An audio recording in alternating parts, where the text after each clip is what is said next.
everyone, Brian Gottlieb here. And it's Hayden here. What's up, everybody? I'm Amy. I'm Hank. And we're Goblin Reserve. I'm Matt Rogers. I'm from PCG. I'm Craig Krempels. James White here, listening to the Instant Speed Podcast. This is the Instant Speed Podcast. You're listening to the Instant Speed Podcast. Welcome to the Instant Speed Podcast. To welcome you to the Living Legend Podcast. Nope, wrong podcast. What's the name of your podcast, Flake? Not Arsenal Pass. You're listening to the Instant Speed Podcast, easily the second best podcast for the Flesh and Blood game. Big shout out. Hopefully Flake's found somebody other than me to be on it this time. Hit that like and subscribe button now.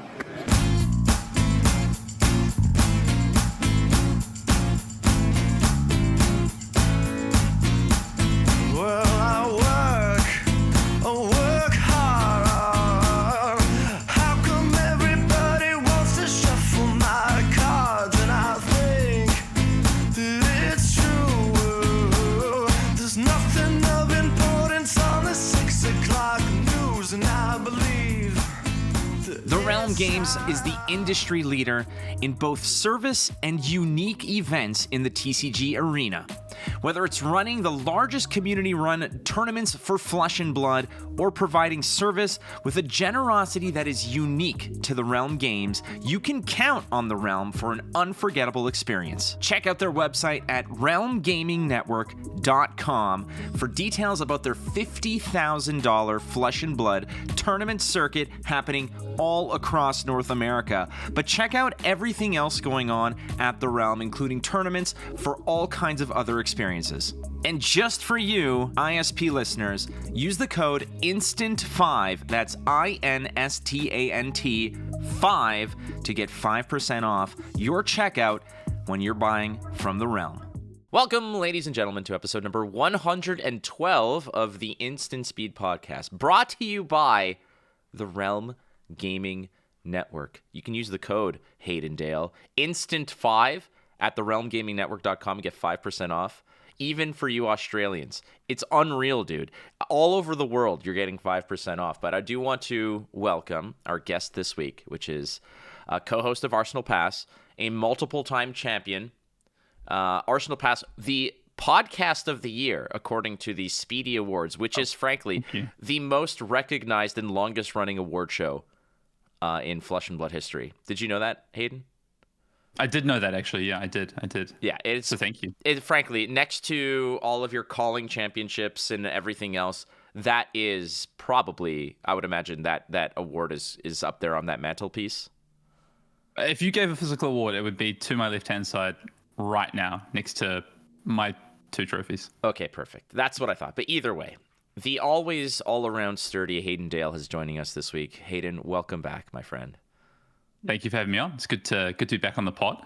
It is good to be back in general. I think I just came back from Hartford, one hell of a drive, but what great event altogether. Before we get to Flesh and Blood, I do want to do a little business, as it were, and announce the winner of last week's giveaway. I said every week we're doing a giveaway of $10 of store credit from the Realm Games. And the winner, I asked you, I said, in the comments, tell me, who's your favorite hero coming out of Heavy Hitters? And the winner, picked randomly, is Kafgar, saying, I played Kasai at my pre-release. She's my babe. So Kafgar, you need to email me at instantspeedpodcast@gmail.com or reach out on Discord and say, hey, I won. And I will get you your code for $10 of store credit at the Realm Games. But you have to call me. That's how it works. All right? Deal.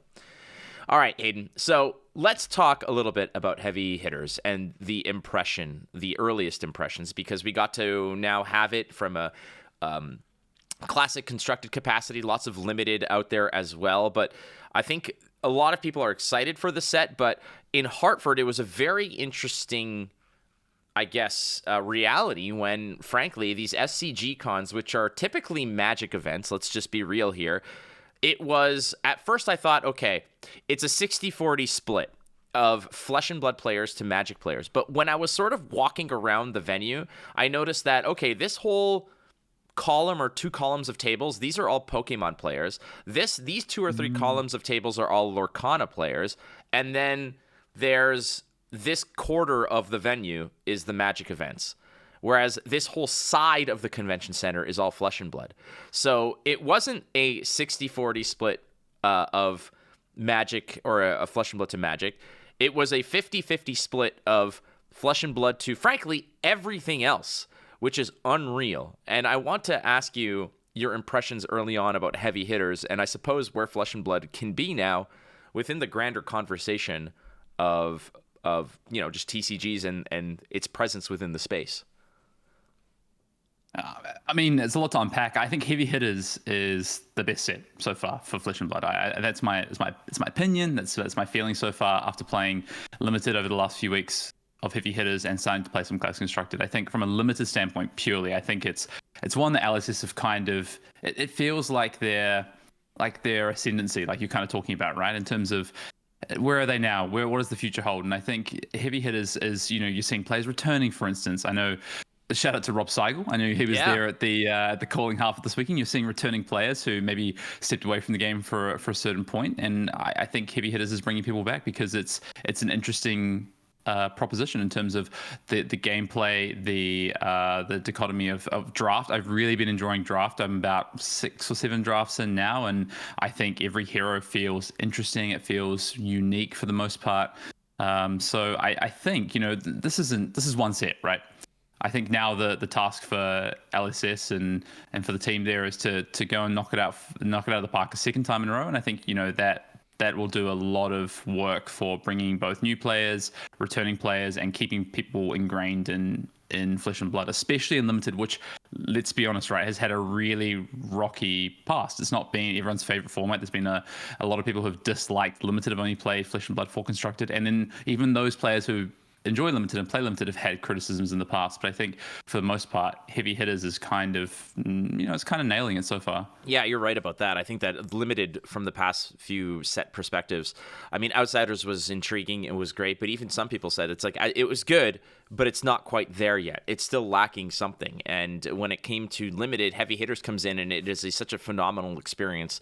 And there is, and I've asked Brian this, but at the same time, I want to ask you, and I've asked the sentiment of the community at the same time, is this kind of, was Heavy Hitters almost like a rescue, like just of the Limited experience in Flesh and Blood? Because Bright Lights was something that may have appealed to some, but I wasn't a fan of the Limited experience. I don't think many people were big fans of it ultimately after getting their hands on it. But you're 8 or 9 drafts in, you're several sealed pools in, etc.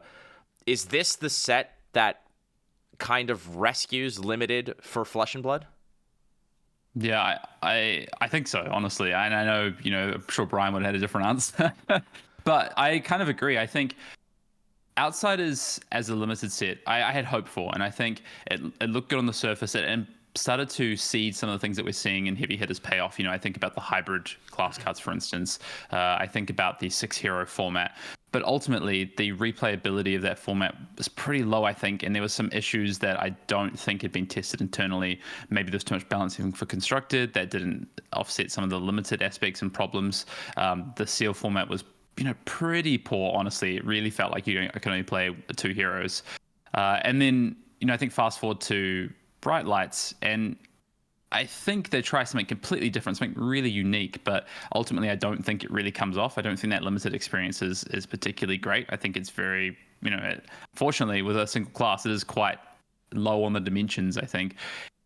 And I think we needed a Limited set that really captured people's, want and desire to actually play some Limited, to give replayability, to give dichotomies within the draft itself, the sealed building experience, the gameplay, all 3 of those things. And previously, I think some sets had delivered little bits of aspects of each of those. But I think, Heavy Hitters was really needed, I think, to pump some life into Limited.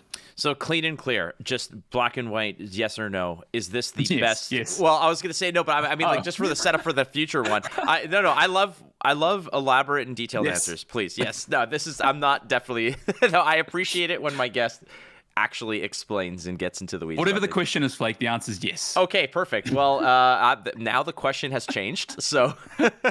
Oh, never mind. The question is now, will I be the best man at your wedding? And that's phenomenal, so thank you so much for that. The question was actually going to be, is this the inherently the best Limited set experience in Flesh and Blood? Yeah. Yeah, I think it's pretty clear as well. I think people will point to Welcome to Wraith and say, Welcome to Wraith's pretty close. I remember, and I'm going to single out Mr. Matt Rogers, because Matt Rogers at one point said Monarch is the best limited experience he's had. And then I want to ask him, now that he revisited that for national season, does he still feel that way? Because that set is not that enjoyable after drafting it 50 times. But you know what? I think ask me again when I've done 50, 100 drafts of this set. I have a feeling I'm just going to say the same thing, that yes, it just is. It just is the best experience so far. Awesome. We could talk a little bit about the fact that there was an interview recently featuring the sort of the grander scheme of Flesh and Blood. This is a bigger conversation, and I don't want to rope you into it too detailed, but the interview that James had with, I believe it was a local to New Zealand news outlet, where they were talking about the future of the game and the success of the game. And I just want to get a brief comment on you, because there's a lot of people, and obviously there's going to be biases regarding where you are and what the scene is locally. A game that has no digital client, that is very dependent on whatever local scene there is. If it's dead where you're at, you are basically going to say that the game is dead. But something along the lines of 30% player growth over the past year, all kinds of, no debt, profit, a bit, all kinds of room for growth. What is your outlook of where Flesh and Blood is right now as a game within the grander scheme of all card games? The big three being, Yu-Gi-Oh, Pokemon, Magic. Those are untouchable. But the thing is I don't think that, if you asked me last week, does Flesh and Blood or James White give a crap about those cards and challenging them? I would say no. I think that they were content just doing what they did. But the fact is that I don't know if you've seen this interview, but they're like, they're like, we're looking to push $1 billion of revenue. That's the goal. And right now they're between 50 and 75 million. They need easily 10 to 15 times, like over 10 to about 15 times more revenue to make that happen. And that seems absolutely absurd to me. But what is your opinion of where this game stands? And I guess the follow-up to that is, do you think they have a shot at cracking that top three? Yeah, this interview, it's by the New Zealand Herald, and I think it's a finance focused interview. I would say, from the interviewer is someone who is running I guess a column or a show that is finance and investment and this sort of focus related, business related. But I think James's passion still comes through for the game so much, which is awesome. In terms of my feeling is that yes, this Flesh and Blood can really challenge the big three. I think over the next 5 years. I didn't necessarily feel this way 18 months ago, to be honest. And I think one of the things that's really instilled the kind of the confidence in me is actually the fact that they're running this like a proper business operation. They've really focused in on what this means to them to be a business and to be a profitable, a sustaining business. Because I think if you've ever known, and no disrespect to card store owners, I think there's a great number of card store or LGS owners who are fantastic business people, but a lot of people don't get into it for that reason, right? They get into it to open a store and run a game store and hang out with their friends or whatever it is. And I think that can be the same when people build games. But I think clearly what LSS are going after when it comes to building a dynasty and building a product that is going to stay around for a long time, excite, inspire, get people to the table, is also business focused, not just purely passion focused. And I think that's honestly a great mix, and that's something that gives me a lot of confidence for the game. So I think that they've got $1 billion. That's obviously a lofty target in terms of revenue, and that means a lot more players, or it means a lot of different business practices. Hopefully what it actually means is just growth of the game. They'll keep this organic feeling of what it means to be playing in the Flesh and Blood, to be a tabletop game, to be player led and focused, and build through growth markets. I know James in that interview talks about Japan, he talks about South America. These growth markets are what's going to be the next stage in growing Flesh and Blood. So I think I think the game, honestly, like I say, if you asked me 18 months ago, I might not have felt the same way, even 12 months ago, but I think the game is clearly in a good spot from a health perspective, and also just from what's happening in the game right now.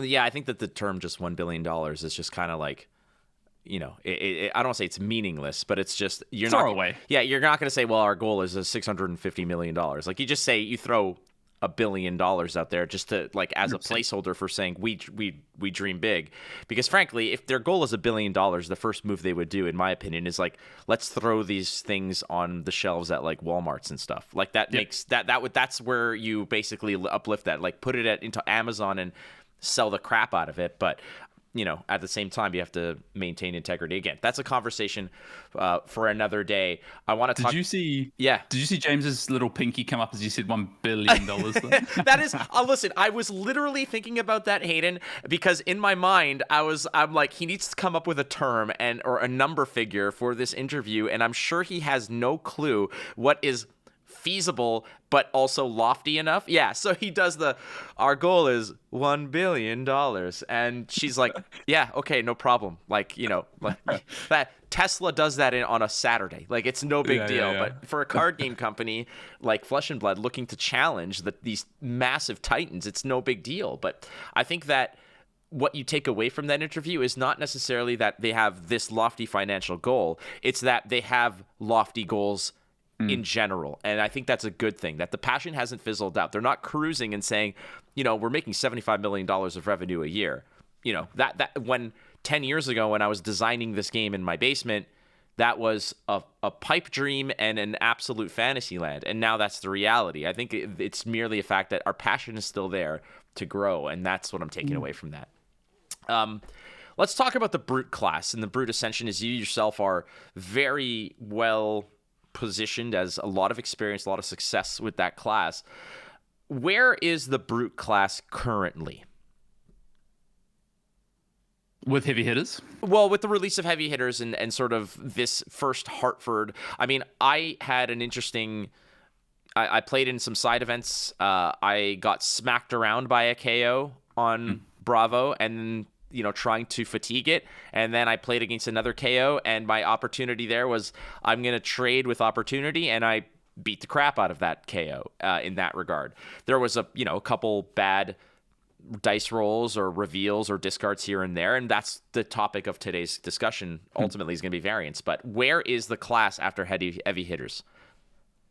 I mean, it's in the best place it's ever been, for sure. Certainly, I think Brute has always...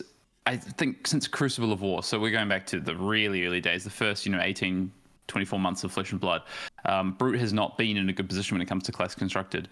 And obviously, Brute has had some success. You look at Chandler Toe winning the calling, the biggest calling in at Worlds in 2022, for instance, on Rhinar. So it's not like there's never been any success for the green machines, right? But it's not been in a particularly great spot. It's been a class that's struggled. And I think with heavy hitters coming in, I wouldn't say, people throw around the term like the Ranger treatment, like we had in Outsiders for Lexi and Azalea. And I don't think it's to that level, but I think that's been some learnings from LSS's side in terms of power level of cards and class structure. But in saying that, I mean, obviously Yuki on KO took down the Battle Hardened in the weekend. That's one event to start in a new format. Is that an indication of the strength of the class?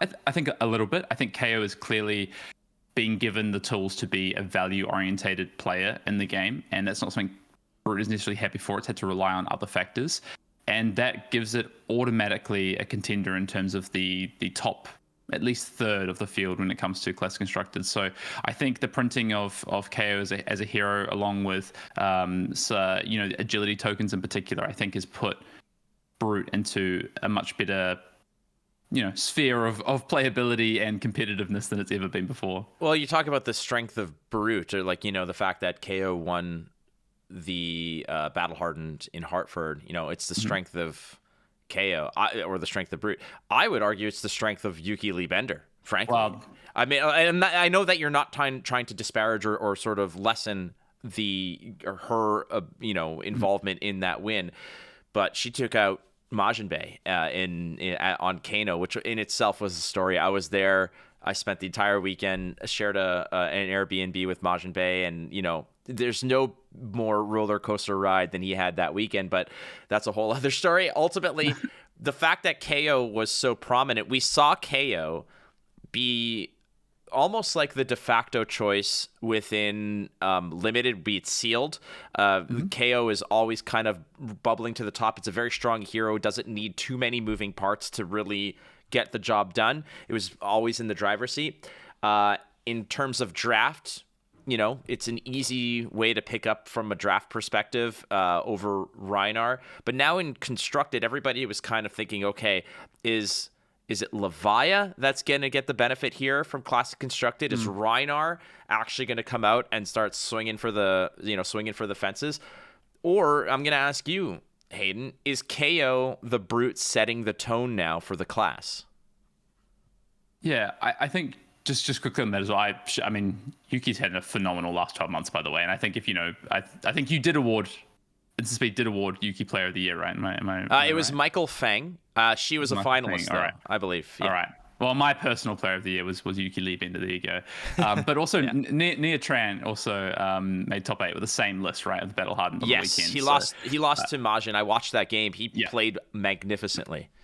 Yeah, good player, great player. So, but also I think, to your point, to your question, KO is this kind of, it's a baseline, I think. It gives an entryway into Brute being able to be the kind of, I think KO is the default best Brute to start. I just think numbers-wise, value-wise, and just traditional flesh and blood aspects, card value, for instance, I think KO has to kind of be the default to start. Cast Bones is a heck of a card, and I think that card's only really playable in KO, I think. So I think KO has these tools to come in and immediately be a tier 1 to tier 2 contender immediately.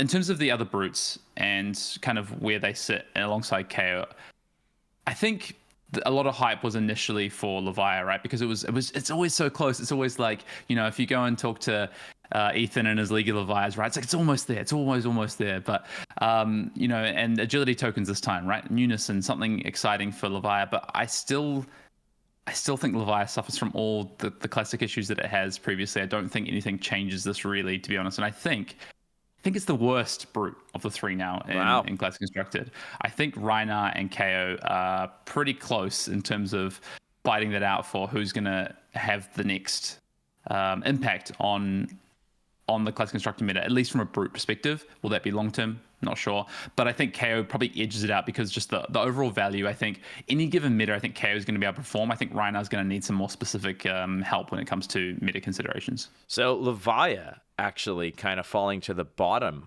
of this little mini power rankings we got here. And I was going to ask you where Rhinar sits. So if Rhinar's kind of in the middle of this Brute sandwich, is Rhinar closer to Leviah or closer to KO? Closer to KO.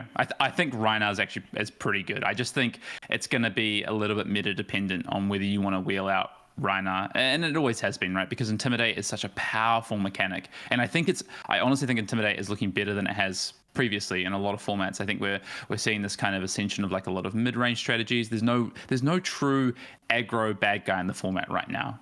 I think you look at how many ninjas showed up in Hartford, and obviously this is week 1 of the format. Things can change, and that's why I kind of caveat that of like Rhinar meta dependent. But there's no one true big bad aggro out there at the moment, and that's a good thing for Rhinar because that means Intimidate is more powerful when people want to trade value with you, or they want a 2-card block and play cards back. So I think Rhinar's in a better spot than it's ever been, and I think Intimidate's in a better spot than it's ever been. Wouldn't you say that KO would be that bad guy in terms of the field? I mean, there's always Fi that's still sort of floating about, but wouldn't you say that KO is sort of taking that mantle of the aggro bad guy?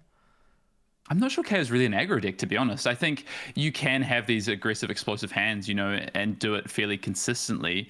But I think, things like Wild Ride, Pulping, etc., if you're going to play those, but they're not, it's that the more you lean into that piece of it. So I think about like the Berserk builds we saw early on with KO. Those are more susceptible to disruption, I think. And I think the better builds are the ones like we saw Yuki and Nia play, which are these more value orientated. You play a lot more 3 blocks. You play very minimal sort of go wide aspects, and you just play on pure value. And you use Cast Bones for what it's worth, which is just an insane amount. And not to say that KO can't push damage, but it's not 35 damage Art of War turns or crazy Mask of the Pouncing Lynx sort of turns, things like that. So Channel Mount Heroic, for instance. I feel you. All right, well, that's a very good snapshot, at least of the early onset of what Brute looks like post heavy hitters. And I'm a little surprised, I'm not going to lie, about the fact that Levi's at the bottom, because I think that a lot of people are saying that she won out of this set from the Brute perspective. But I trust your judgment, my friend. That's how I see it. I'm open to being wrong, but so far, I think that's how my testing's shaking out and what I'm seeing. Hey, that's the best way to be. And listen, if you're listening to this, friends, do what Hayden Dale does. Be open to being wrong. You could be confident, but if you're not open to being wrong, you'll never progress. That's just a true fact. All right, so the whole reason I'm bringing you in is to discuss variance, because variance is such a boogeyman when it comes to this discussion of card games, etc. A lot of people don't even know what the hell variance is, and I have my own idea of what variance is. Everybody has their own description or otherwise definition of what it was. I'm going to give you Hayden, the description that comes actually from Magic the Gathering. And Magic the Gathering is one of the oldest TCGs. And from Magic the Gathering's website itself, it defines variance as how different a gameplay element plays out from one play experience to the next. We can think of variance as a scale. If that element has a high variance, it has the potential to play differently each time it's played. If that element has low variance, it will play similarly each time it's played. And in my estimation, when it comes to Flesh and Blood is an extremely low variance game. It has a variance class, which you're very well aware of, which is Brute, because Brute is a lot of random discards and dice rolling. However, from the onset of everything, for the most part, it is a low to minimal, almost no variance game. And some might argue, and this is where I want your opinion. First of all, actually, do you agree with that assessment of variance? Of what variance is? Yes. Yeah, I think it's a pretty encapsulating answer. Do you have any add-ons, or do you have your own particular description that you'd like to sort of give, or definition of what variance is? No, I think, the example you used talks about a scale, and I like to think of variance as a scale as well. It's like, where does this game or this element or piece of something fit between, say, chess and a slot machine? And I think that's, I think a scale is a good way to look at it. Perfect. And I appreciate that as well. What I think I want a lot of people to understand and just immediately flush down the toilet because it's garbage is if you consider drawing off the top of your deck each turn variance, you do not understand what variance is. I think that is an important part because everybody says, well, all card games are random and have variance because you're shuffling the deck. Well, that inherently is true, but that is just it's kind of like a fact where everybody comes in with that reality. It's like saying, well, we're both playing on a table. It's an equal element. We're both playing within the same climate of this convention center, that those variables are equal for both of us. But when it comes to variance, you're rolling dice, I'm not. You're rolling scabsins, I'm not. You're discarding a card from hand at random to either improve or a play or to that play's detriment. I feel like variance has to be something that is targeted to one specific play, which I guess that's what is being described here in the definition that Magic is giving. Yeah, I actually kind of disagree a little bit, to be honest. And I think that's mostly, honestly, it's about the fact that, I think you're right. If there's an asymmetrical effect that's happening, right, it's not really variance, right? You say drawing a card. But the order of your deck in the first cycle can hold variance, right? Like use the example of you're at the convention center and if you're both sat at a table, you're on equal footing. But let's say I'm sat above the air conditioning unit and it's freezing in there and I'm getting blasted by the air conditioning unit. My opponent's sat across the table and they're out of the way of the air conditioning unit. I would say variance has kind of smacked me in the face when it came to where I got paired for that round. That's very fair. We're actually going to get to that later, but yeah, no, that is a very, very fair point. Yeah, I think when it comes to variance in Flesh and Blood, there is obvious variance. There's these big pieces of variance, like you talk about my Scabskin Leathers, my draw and discard off my Wild Ride. The Clash, right, is a huge new variance mechanic, which I'm sure you can ask me what I think of that mechanic. But then there's also these smaller, they're more nuanced, less kind of obvious or observed or less spoken about moments of variance through games of Flesh and Blood. And I think first cycle of a deck, second cycle of a deck is no variance, right? You get to pitch that exactly how the order you want it. The only variance would be how your opponent interacts with that, or potentially how you're forced to do something in a game state. But you're never really forced to do anything. It's kind of an illusion, right? So that second cycle is pure non-variance, whereas first cycle is, to an extent, quite a lot of variance. Obviously, there's deck building elements, there's things like that, but the how the cards line up. If I rip CNC Pummel off the first 12 cards in my deck perfectly with 2 blues every time, I'm feeling pretty good about myself. That's a very good point. I do believe that at the same time, and you're right, because on second cycle, if you're tracking your pitch, the variance is relatively null and void because you know what you're getting. Should your opponent shuffle your deck for you or create an effect that forces you to shuffle your deck, well, then that kind of goes all out the window. The whole point of the air conditioning and where you're sitting, I totally get that. And there was actually a question we're going to jump to from Pat Shaw, who basically says there's card variance, but I'd be interesting to hear your thoughts, Hayden, on the variance that is inherent to a big tournament itself, how you might navigate those things that might pop up, such as, unexpected matchups, your deck not drawing well, things outside of your control. And you just gave a great example, which is, what if and this happened to me, I wasn't as badly affected, but I was paired up at the calling on day one, and I'm at a table where one of the massive speakers where the judges are basically calling stuff in was at the end of that table. The dude and I was like 10 dudes deep past that speaker, and my eardrums were getting blasted, and it was so horrifically turbulent. It just it shook the table. The people who were closer to it, I don't know how they survived, because it wasn't like they were calling, okay, you may begin, and then 50 minutes of silence. It was, Lorcana, people, get ready for this, and Magic's, modern 10K, go here. And we were looking for every 5 minutes, there was this deafening blast, this sonic boom.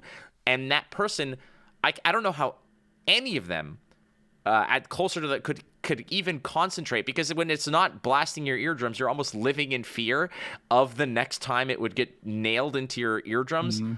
And I have to ask, how do you deal with that as an additional sort of element of environmental variance to a degree? That's a good question. I'm a comfort person. I really cultivate the settings that I like to be in, right? For my maximum comfort, so to speak. So, when it comes to, I don't know, my office at home, for instance, I like to have my desk set up how it is. I like the chair to be comfortable. I'm in the car. I like to have the air conditioning the way I want it, for instance.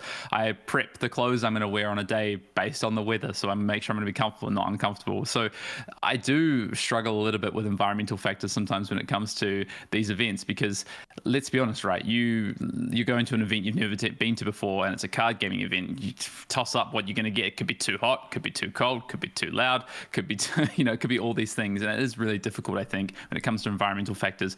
I think the best advice I can give is prep as much as possible. So Pat asked about the matchups, for instance. Well, be prepared for every matchup, right? That's the way to avoid the unexpected. Let's say it's cold outside, but it could be hot in the venue. Well, take layers, right?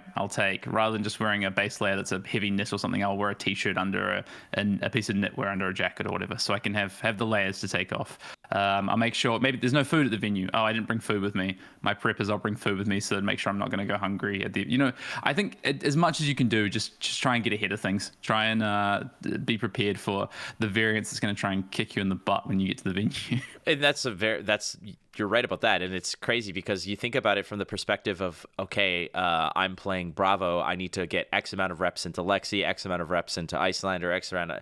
And when you do get into those scenarios where I've been here, I know how to deal with this, I'm prepared for it, because you've been there, you've had the reps, you've had the experience. You're not going to get caught off guard when an opponent makes a play against you. You know the best way for you to deal with it. It's the same thing with these tournaments. It's the same way, where are we staying? How far is it? What's the Uber length to get to the place? How soon do I need to be there? These are all things that you get with experience. And much like within the game, the way that you sort of navigate through these scenarios is by relying on your previous experiences, and it's the same way.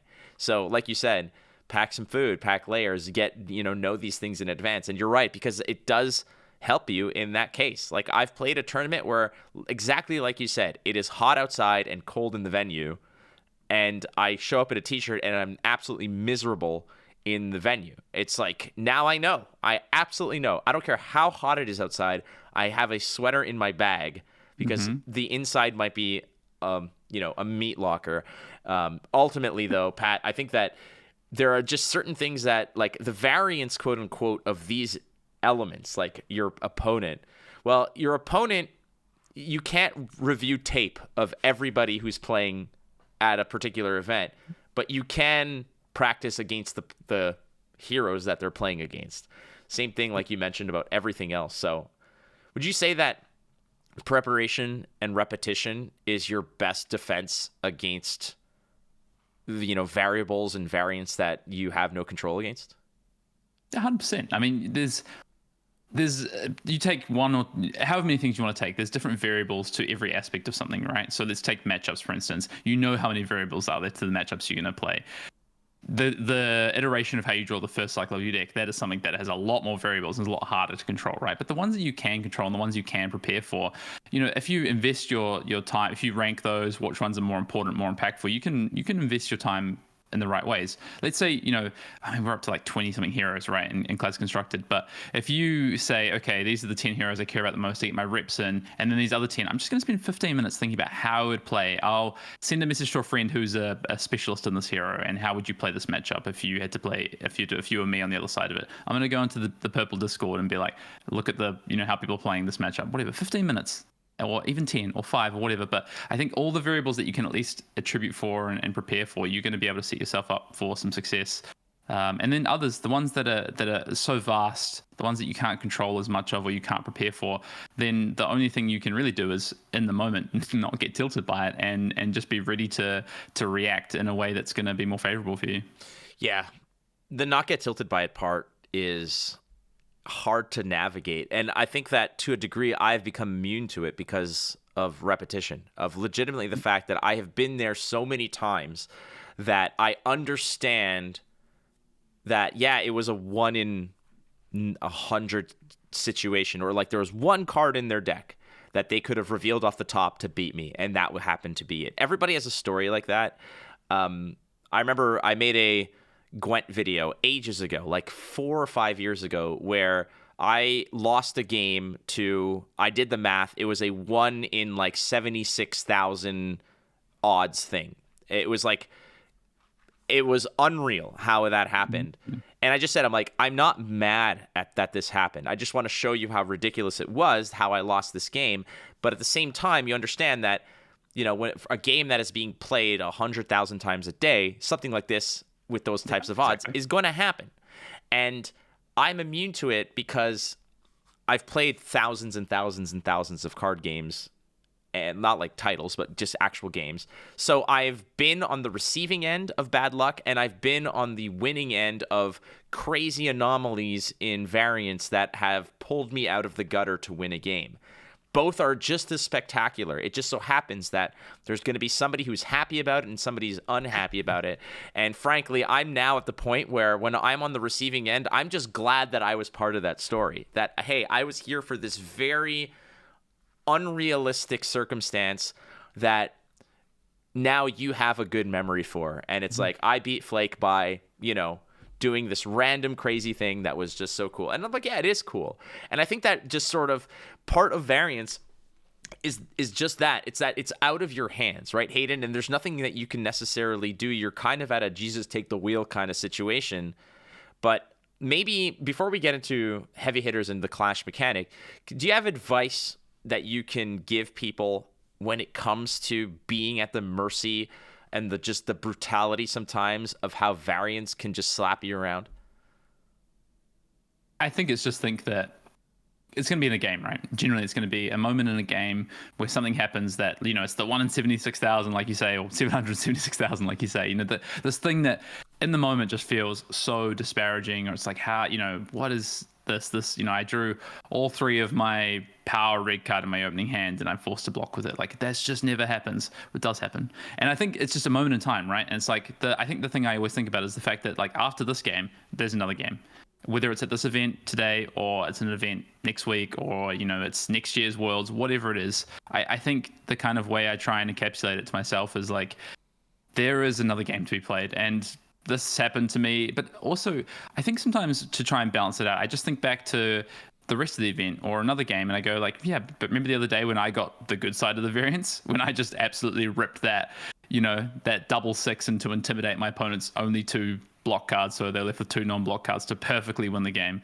I think that's kind of the things that I could sort of try and balance myself out to, avoid that tilt, just realize that this is not, it's not just me. This isn't only happening to me, sort of thing. Even this past weekend, I was playing Bravo and into that KO I was talking about. I was like, maybe it is variance. It's like, okay, I was able when you whiffed on that wild ride, I was able to take 6 damage, dominate a crippling crush. The turn after that, I was able to, like, it just so happened my tunic was up to 3 and I had another crippling crush, 2 blues and a yellow. I was able to dominate it with the tunic for another dominated crippling. Like, it was just one of those things. It's like it all lines up that way. I watched you at Worlds within Blitz get absolutely brutalized, right? And when we're talking about variance, that opening hand variance of that player being able to just, there's nothing you can do, but you took it like a champion. You understood that at a certain degree, you dish it out, and if you dish it out and celebrate, you better be able to take it just as happily, to a degree, I suppose. But that's where we're at, and it's a tough go. I was in Hartford, somebody came up to me and mentioned about how like I had like the worst possible luck. I said, well, what happened? And they said, well, I'm playing Dromai. My opening hand was 3 sand covers and a Fate Foreseen, and my follow-up hand was a Fate Foreseen and 3 Sink Belows. And I was like, yeah, that's pretty garbage. I said, did you shuffle? I absolutely shuffled. I shuffled, they shuffled, and it just so happens that that's how the cards fell. And that's never going to happen to this player again. But it just, unfortunately, given the stakes, sometimes it adds a really nasty spotlight on a blemish on what was otherwise a really great time in the grand scheme of things. Because like you said, when I think about that Bravo, chaining those Bravo turns together, I'm like, that's how it's supposed to go. So I'm not overjoyed because in my mind, that is the ideal. You just get really upset and saddened about these negative variance experiences. So yeah, I just want to recommend to everybody that, hey, like, the more you play, the more these things balance out, and it just sucks when it happens to you at an inopportune time, I think there's one reflection I think you can take away from that, though, and this is something that I like to do in this game, is that the extreme of a case can really highlight what the average might end up being. So let's take your fan that came up and talked about the sand covers and the Fate Foreseens and the Sink Belows. I'm calling them a fan. I don't know if they're a fan of the Instant Speed podcast. Maybe they're not. Maybe they just wanted to complain to someone for I don't know. It's possible. I get a lot of that. We have a joke on Arsenal Pass. It's like, come up and say hi to us and have a chat to us, but leave your bad beat stories at the door. All the time. Look, I love everybody, and I will always have the time for people to talk to me. But one thing is if you hand me your draft deck and say, take a look at this deck, I will look through it and say, dude, that's awesome, and not actually really evaluate it. I'm sorry, because I don't know the context. I don't know what's good. But yeah, you're right. It's like it's We're playing Pickup 52. If you hand me that draft, don't do it. Don't. I want to see. I want to see the story of I gave my draft deck to Hayden Dale and he threw it in like 3 different garbage cans. I think I did that to Samo Burns' draft deck because it was so bad. I just told him to 0-3 drop and go home. But no. So one of the things I take away, I think, is like the extreme variance. So you draw your 12 defensive cards in your first 4 hands, right? Okay. I think one of the things I take from that is like, do I have too many defensive cards in my deck? Like, is this is an extreme case? Yes, sure. But like, is this a symptom of something, or is this an indication of something that could happen in a smaller variance aspect or in a smaller bubble that could impact my games in the future? Because I know how important Ash generation is and making dragons and board presences if I'm playing Dromai. So I think when I'm testing and I have these kind of like spikes of variance, it makes me sit back and go like, okay, like let's just take Rhinar and rolling Scabskin Leathers. I got into a position where I had to roll Scabskin Leathers 3 times in a game. Like, how did that happen? Like, yes, I rolled 1 3 times. I'm so unlucky, but like, how did we get to that point where that was necessary? So trying to reflect back on these big spikes of variance and what that actually means to kind of try and extrapolate that to wider samples. One thing that I kind of lean on is the fact that I have played the ultimate casino game of all time, which is I played Mage in Hearthstone. Okay, like that is essentially as casino slot machine as it possibly gets. They design cards for degenerates like me who are too cowardly to go to the casino. They basically print cards that are like spend 20 mana worth of random spells and hurrah, have a seat, let's go. And I've attained high ranks. I've been like Diamond 5, close to Legend with the most ridiculous nonsense because of the fact that, hey, Variance is cool and I don't really care, but that was just me. Like, I have played true high variance card games of like discover a card, play a random spell, blah, blah, blah. It's there's like a pool of 100 cards that you could possibly go from. 30% of them are beneficial, 30% are neutral, and 40% of them are going to kick you in the ass. It's like, roll the dice, yippee-ki-yay, let's go. Flesh and Blood is a game, in my opinion, that has a certain amount of... You can tailor a little bit of that variance. You can kind of bend the odds. It's sort of the illusion of variance to a degree, and this is the way where it's like a well-tailored, especially now, a well-tailored Brute deck that is looking to discard cards. The whiffs are almost impossible if you're playing it correctly, if you're tailoring things. Maybe there's an off the top that might hurt you because there's a 5% chance. But for the most part, Variance in Flesh and Blood can be insulated and protected to a degree for favorable outcomes. And I want to ask you about Clash specifically, because I feel like Clash might be the first true instance of let's do it, because there's very few cards that are playable or that make it into CC meta that are looking at the top card reliably. There's Opt, obviously, that's a card, but people are not tailoring Clash decks with a lot of Opt cards. They're just designing the deck to reliably pull 7s and 8s off the top. Is Clash the first true variance outside of, let's say, Scabskin Leathers? No, I don't think it is. I think there's, like I kind of said before, I think there's a lot of like aspects of variance in Flesh and Blood, and some of them are more glamorous or more interesting to talk about than others, right? So rolling a Scabskin Leathers, a pure, random discard off the top of your deck. I think there's... Let's look back at Starvo, right? Did I casino? Did I spin the wheel and get my 3 elements to activate my Starvo ability to start the turn, right? There's been these kind of aspects of variance, but I think Clash, what Clash is to me is a aspect that brings in variance to the game, but it brings it in under tension because both players get to participate in the moment of variance.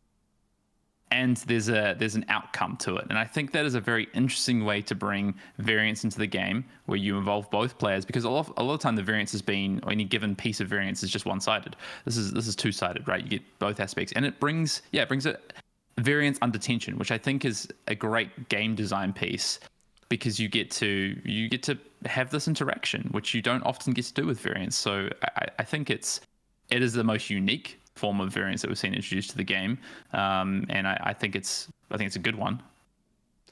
So that now kind of goes to the question of, does Flesh and Blood need more variance? And my argument for yes revolves around being more appealing to the players who are not necessarily up for the massive grind, but still want to feel the success of, having big moments or winning smaller little moments. And that to me is partially why a lot of players left a game like Hearthstone for something that's more secure and reliable like Flesh and Blood. But at the same time, there's a lot of players who flock to Hearthstone because they want to be able to say, I'm screwed here, but I have an oh shit button that I can press to basically just say, screw it. Like you said, pick up 52, just throw the cards in the air and maybe something lands in my favor. Like it's that kind of contingency plan that allows for players who might be not necessarily pros, but be able to have big moments and big swings to beat a pro, even in the microcosm of one turn sequence, you know? Does it need more of that? Yes, I think it has needed more, and I think we are starting to get that. I agree with you. Like in any given event, a player who is not as good as the player sitting across the table from them, because they're one of the best players in the world, should be able to win that game. Still, should have a chance to win that game. Should it be an equal chance? No, I don't think so. Right? I think the better, more prepared player should have the upper hand potentially. But matchup comes into it, and then aspects of variance. I think. Yes, the game needs more variance for those reasons. I think you want to, I think it's been great to see this kind of, the appeal of a low variance game and bringing players into it. And I think that is a great aspect of Flesh and Blood. You don't have to completely go the other way and bring in a ton of variance. But what I think you want to do is bring in aspects of variance that are good for the game. And what I mean by that is I think there's bad variance, I think there's good variance. I think if you sit down in Blitz and you sit down across from, let's say, back in the day, Reiner, and they just quad intimidate your hand, or they double Blood Rush Bellow into quad intimidate your hand and kill you on turn 0, I think that's kind of bad variance, honestly. I think not being able to play the game is bad variance. Clash, on the other hand, is great variance. It lets you play the game. I think Overpower is actually great variance as well. On how is my hand lined up with block cards versus, attack reactions. There's a tension. Like if I play this Overpower card and I wager with you, again, another great mechanic, I think, and I wager with you, I'm wagering not only on this token on the board, but I'm wagering that you don't have a block card or an attack reaction or a defense reaction that's going to be able to come down with your action card and stop this. So I think there's good variance and there's bad variance, and I think these variance aspects that bring both players into the game to participate in the variance is what is needed more of. And I think Brian, I know I think he talked about it in your pod as well. He talked about it when we interviewed him about 6 months ago, talking about this idea of raising the ceiling on variance heroes, or heroes that have more variance to them, their power ceiling, but not at the cost of removing all consistency from the game. Consistency has a place in Flesh and Blood. There's heroes, there's classes, there's formats that should have consistency, but also let's bring in some stuff that has some higher ceilings or some more variance driven to it that is fun, engaging, and enjoyable, and balance that off so that all players can enjoy the game, not just the specific grinders who love value. There's the people, there's the Timmies, there's etc. So yeah, I think it does. There's definitely a really delicate balance that you have to find here, because you don't want to push away players who have put in so much work only to get bounced out of a tournament to go like 0-3 in a major tournament because they just got high rolled 3 times in a row by somebody who, hey, this is my first time playing. I'm gonna go see if I can just string together this crazy run of high rolling and see what happens at the expense of somebody like yourself, or like a Matt Rogers or a Tarek Patel or a Yuki Lee Bender, who's out there, who is grinding and doing the calculations and have all the charts. Peter Budensic showed me his Kano chart of here's the cards you have, here's where you need to be, here's the odds of it, and like that is unreal. That to me is it no longer becomes variance as much as it becomes probability, to a degree of this is the probability of attaining this goal based on these variables. And that is like, that needs to be rewarded. I think that absolutely 100% needs to be rewarded. The players like the Yuki Lee Bender, who are out there studying, putting in the work, just crushing it on a regular basis. Like you said, she has had one of the most epic years, and she deservedly should have all the accolades and the flowers that she has earned. I would feel terrible for somebody who puts in that work to just get bounced out of a tournament because of something like, I just put all this, I believe the term is random bullshit go, like that's, I don't know if that's a Hearthstone term. I've heard that a million times, but it's like random bullshit go. And then that's how I win the tournament. I mean, I almost hit legend in Hearthstone casually with a random bullshit go deck because, part of it was also understanding the right timing for things, but you could just say, screw it, we're rolling the dice every time. And if you roll 6s consistently, you'll get there. I worry that if the game falls down that rabbit hole too much, the same players who left high variance games to find solace within the reliability of Hearthstone's mechanics, they might just pick up and leave and say, this is precisely not what I wanted. And this happened to Gwent way back when. It had Gwent's launch in like 2018 or 17 was meteoric. A lot of players left Hearthstone to go to Gwent, and then Gwent was like, oh, well, we should appeal to more players. So they added unreal amounts of variance to the game and drove everybody away. And that's what I worry about, is that people get the taste of it, realize that, hey, this is being well received, and then they fall down that rabbit hole. They go too far over the... Yeah, and I think LSS are aware of this. So they're students of games. You know, James White is, and everyone on that team, actually, the development team, the design team, they are students of games. You know, they are players. They understand, I think, this aspect. And there is... You want these things to happen. You want to have some variance. You know, like you're saying, I look at, you look at Yuki's run, right? Yuki also had to have variance on her side to do that. You know, no one wins an event without just, some variance going their way as well, breaking their way. And sometimes it's not obvious, right? Sometimes it's small moments. But the best players set themselves up to take advantage of that, right? To be in a position of, I'm in a losing position right now, but I'm going to play in a way that's going to be tight. And if some things break my way, I'm going to come back into this game. My opponent bricks their hand. They get a bit of variance on their side. I'm going to be ready to come back into the game. That is why someone like Michael Hamilton has been so consistent. Same with Yuki, right? All these players, they're consistently on top of their game so that when variance breaks. But I think what you want is these stories, right? And I've got one from The Calling, right? Fluke and Box, who people would know, as another content creator. He played against Matt Rogers at The Calling. And Fluke's on Kasai and Matt's on, I think Matt was on Brute or Guardian. A hero that has a lot of attacks, and against a hero that maybe doesn't have a lot of attacks. And Fluke comes back, he's like, I won every clash. I just beat Matt Rogers. I've never beat Matt before. I won every clash. And it's like, those moments, right, where there's some variance, and not to say that John didn't play well, but these moments of variance that kind of come into the game, like every couple of events, that should happen. There should be a story like that, and it should be in an interesting way with a mechanic like Clash. I think that's great for the game. I think someone to have a story of, oh, I beat Michael Hamilton at this event. I think that's a great story to have, right? So, I mean, the Calling in Queenstown was won by Darren Ying, who won clashes as a warrior against Koi Din, who was desperately looking to win a clash to create one gold token because he had Golden Sun in the pocket, and it came down to the last bastion of hope. But I mean, if that clash was won a turn earlier or 2 turns earlier, if that gold was generated 1 turn earlier, Darren Ying would not have had the rally the rear guard to survive at 1 health. The cards wouldn't have been there in that turn cycle. So ultimately, you're right.